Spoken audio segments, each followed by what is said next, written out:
to tell me how to live just like they would. It ain't their business, but they in it. I don't know why. Revolved around my life after I found another. Assalamualaikum warahmatullahi wabarakatuh. Selamat pagi, kami dari kelompok 10. Perkenalkan, saya Deborah Elizabeth berperan sebagai Baya dan partner saya Yeti Sri Intan sebagai Sura.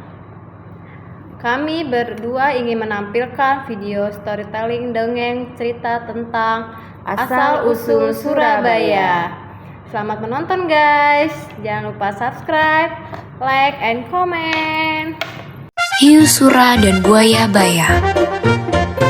Dulu kala, hiduplah seekor hiu sura dan buaya baya yang tinggal berdampingan.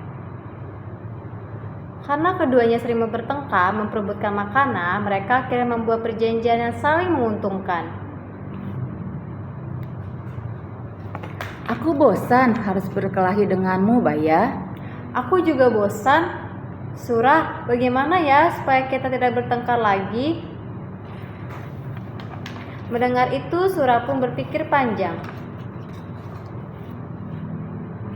Bagaimana jika kita membagi daerah kekuasaan menjadi dua? Aku berkuasa di dalam air dan hanya boleh mencari mangsa di dalam air. Lalu kamu berkuasa di daratan dan hanya boleh mencari mangsa di daratan.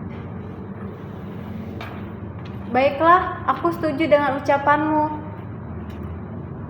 Sejak saat itu, kesepakatan antara hiu sura dan buaya baya pun terbentuk. Hiu sura akan berburu di dalam air, dan buaya baya akan berburu di daratan. Namun, pada suatu ketika, hiu sura justru melanggar kesepakatan mereka sendiri. Hiu sura malah berburu di sungai secara diam-diam. Supaya baya tidak mengetahui perbuatannya, tetapi tetap saja baya pun akhirnya mengetahui itu. Hei Sura, berani-beraninya kamu melanggar kesepakatan kita. Kenapa kamu berani berburu di sungai, padahal ini daerah kekuasaanku?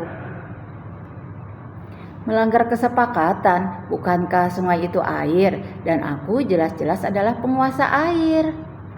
Apa? Sungai itu berada di darat, sedangkan daerahmu itu di laut. Berarti sungai adalah daerahku. Tidak bisa. Aku kan tidak pernah bilang kalau air itu hanya air laut saja, tetapi juga air sungai. Kau sengaja mengakali aku. Aku tidak sebodoh itu, Sura. Karena tidak ada yang mau mengalah, maka pertempuran sengit antara hiu sura dan buaya baya pun kembali terjadi.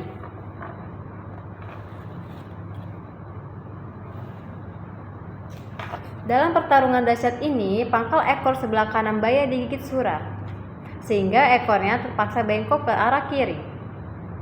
Sementara ekor Sura juga tergigit hingga nyaris terputus.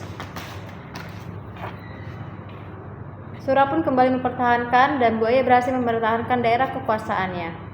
Menurut sebagian orang, pertarungan hiu Sura dan buaya baya begitu berkesan, hingga akhirnya kedua hewan tersebut menjadi nama dan lambang kota Surabaya. Terima kasih. Semoga dongeng dari kami sangat bermanfaat dan menghibur kalian semua.